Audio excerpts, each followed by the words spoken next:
Looking to buy your first vending machine, but you don't want to overpay or buy something that's going to break down immediately? I made a $1,000 mistake by buying my first vending machine off of Craigslist. And today I'm going to show you exactly what to look for and what to avoid when buying vending machines online. I'll even take you through my exact process live on screen. By the end of this video, you'll know exactly where to find machines that will be both affordable and reliable for years to come, even if you can't put any money down right now. I'm going to share with you a strategy you can use to get around that. Chapter 1, the truth about used vending machines. When I first got started in vending, I went down the path of trying to save $1. So instead of buying a new machine that was literally $5,000, I thought I'd save $1 by going to Craigslist and looking for vending machines. And sure enough, I found a used one for $2,800 that was also marketed to be refurbished by a machine mechanic. So what did I do? I saved the $2,000 on the new machine by buying the used one for $2,800 and had them deliver it. Little did I know, within 6 months, that used machine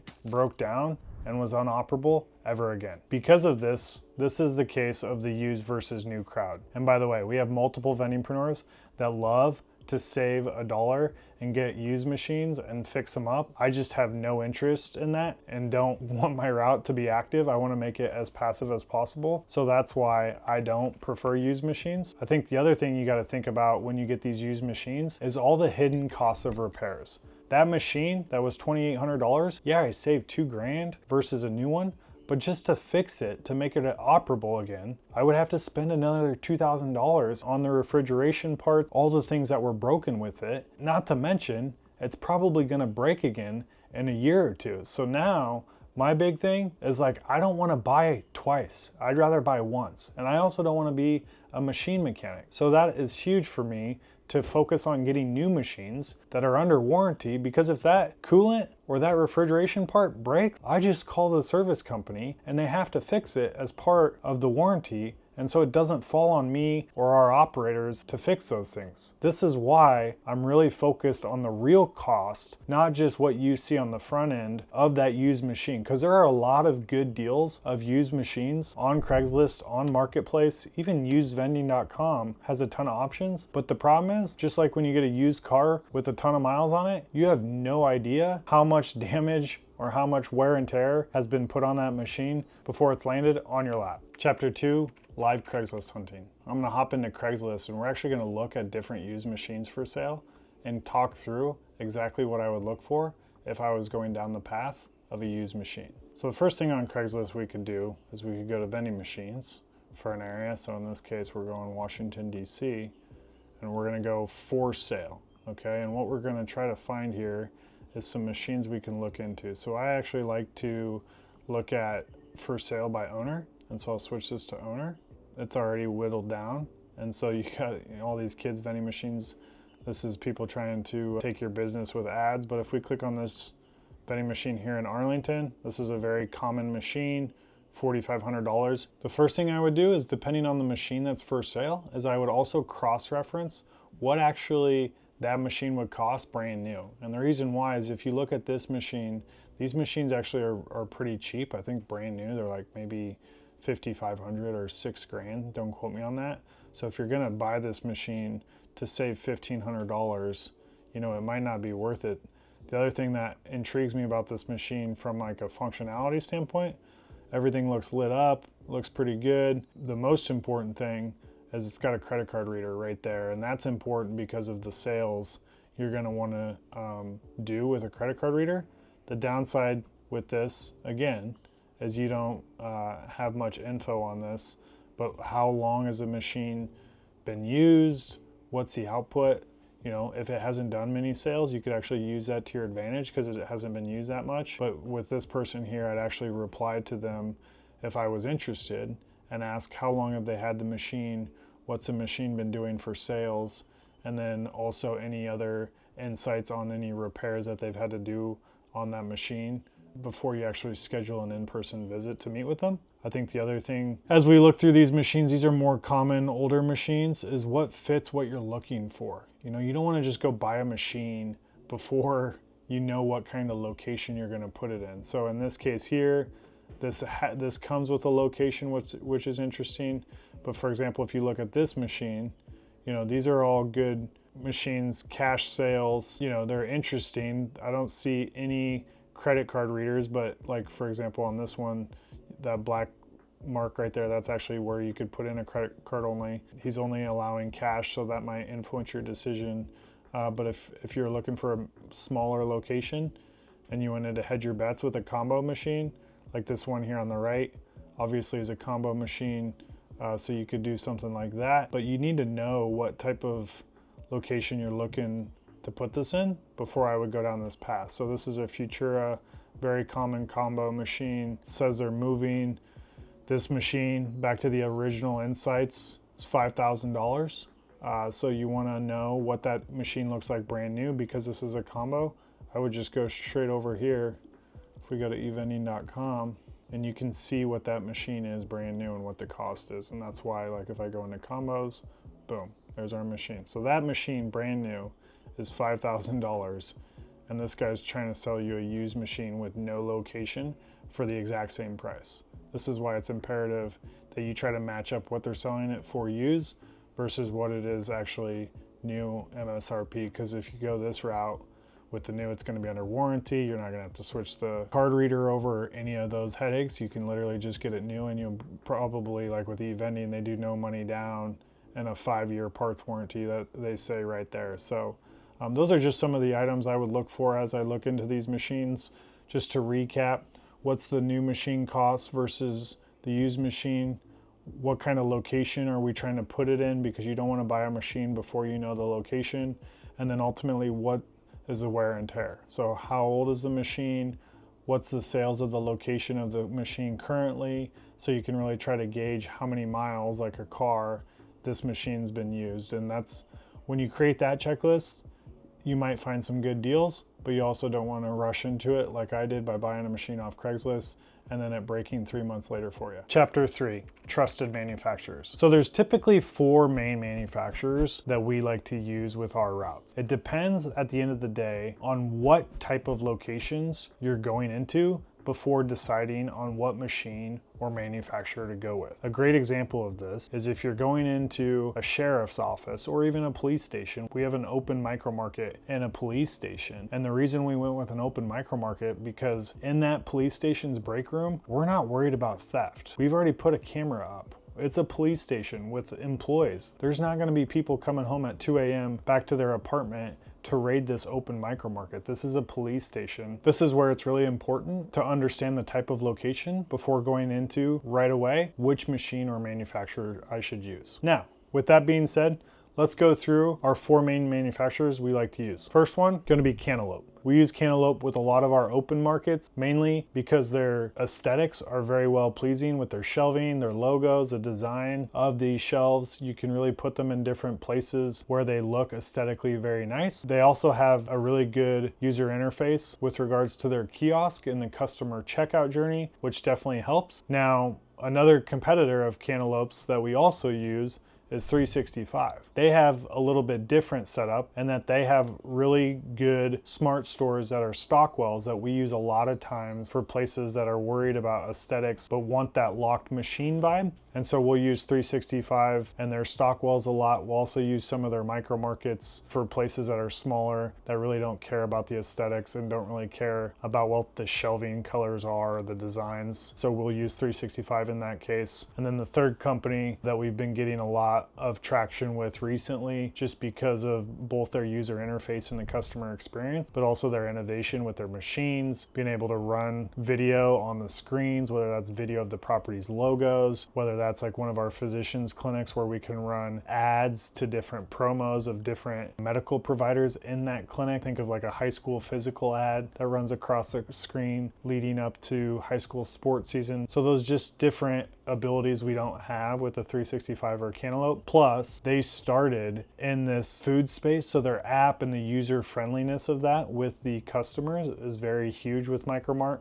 So we're super bullish on ultimately what they provide, and their tech stack is very impressive. Definitely a company built by engineers, and that's what we like to lean forward with regards to innovation. The fourth company we also work with, it's also the one where I got my first machine, is evending.com. We love eVending for any of our outdoor machines. Also, if there's any locations we're unsure of what the revenue is going to do and we don't want to invest in a smart machine or a micro market, we might get their combo Futura machine because it's low cost. You can finance it with no money down, and it really is a great tester to see if the location is worth it or not. Further, as you saw in chapter 1, e-vending has a warranty that's 5 years, so you don't have to worry about any of those parts messing up if you need to replace anything. So you can not only the financing of no money down, but you also get the security and warmth of knowing that you're under warranty for 5 years when you buy that machine. Chapter 4, financing strategies. Outlining those 4 machine manufacturers in the last chapter also creates an interesting decision you have to make with how you're going to pay for these machines. This is where the financing options can be so helpful. The problem is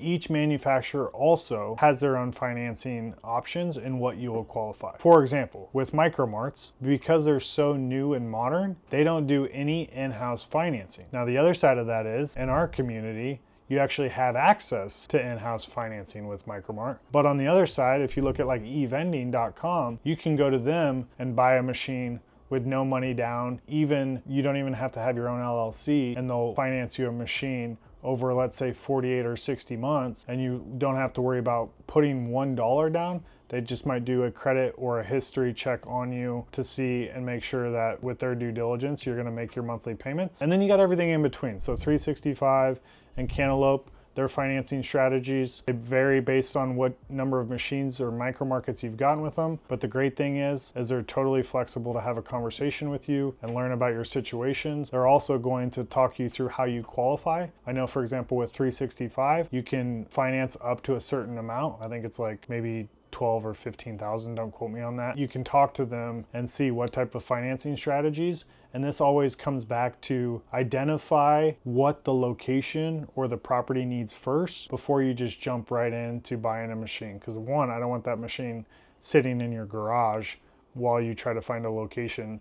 But two, you might not know which machine is going to be best until you have that location locked in, and then you can go down the financing path. Think about it this way. When you have a $6,000 loan on a machine, that interest rate being 15% or 8% or even 5% is the difference of like $10 to $12. So it's really not that big of a deal. You're not loaning a mortgage on a $400,000 house at 15%. You're lending on a $6,000 piece of equipment that you're going to use, hopefully, cash flow from a great location to pay off that loan early anyway. So don't get caught up in what the interest rates are or how much money down.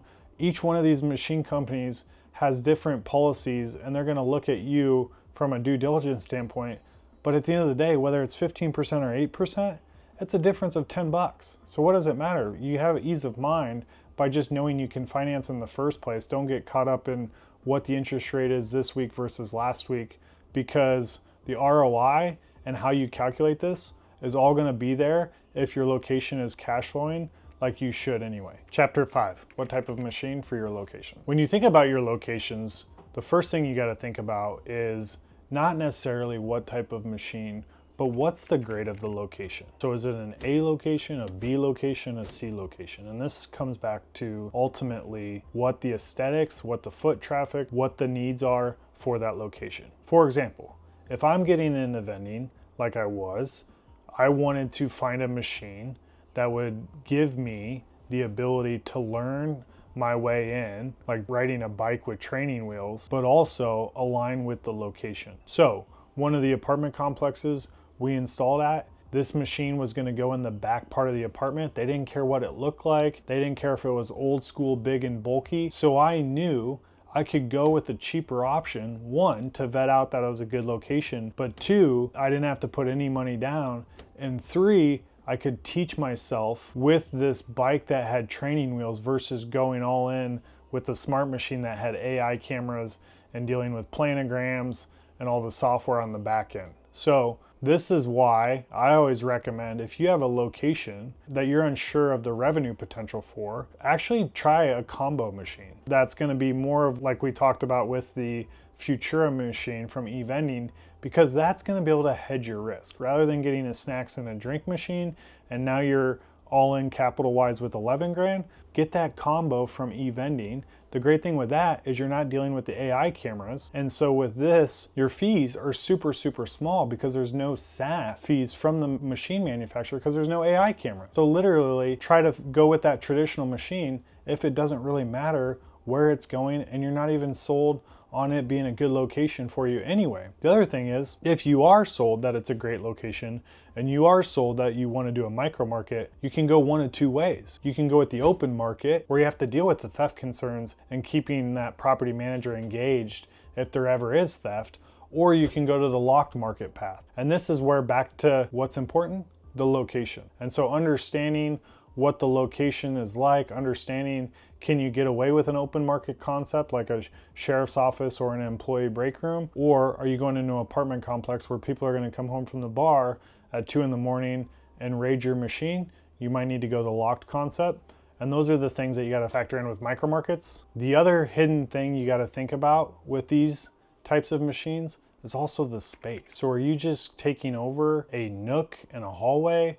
Are you just taking over a place where there's a big bulky machine, a Coke machine in the employee break room? Or are you just scoping out a whole new space that was unused and now they want to turn it into a hotel grab and go type micro market? And this is where space is going to be really important for you, because if they want locked machines, you don't want to have to stack an entire wall of machines because they want to take up this unused space, but also they don't want an open market. So you got to really juggle that line of balance of like, hey, let's start with one machine. If it's killing it, within 90 days, we can add a second machine. Within 90 days from that, maybe you add a third machine, but you don't want to just start with 3 machines right away if you don't have to. And that's where the space requirements is going to be important. You don't really need to worry too much about the electrical. A lot of these machines now are so smartly configured that you literally can get by with a 110 outlet. We like to use a power strip just in case to be safe with the walls, but 110 outlets are definitely suffice. But the other thing to think about if you do go down the smart machine path is you don't want to be reliant on the property's Wi-Fi. So we always recommend getting a router from one of these router companies. WTI is a really good one that we use a lot of, that will produce a Wi-Fi signal from cell phone towers. So you literally just plug the router into your micro market or your smart machine and it'll pull data to run Wi-Fi that your machine can then connect to. So that Wi-Fi signal is going to be important without relying on literally your property's Wi-Fi strength. And if their Wi-Fi goes out, what about the transactions and all of that? This is adding that router is definitely going to save you time and money in the long run. And then once you get the hang of it, you'll know the types of locations where you can rinse and repeat the same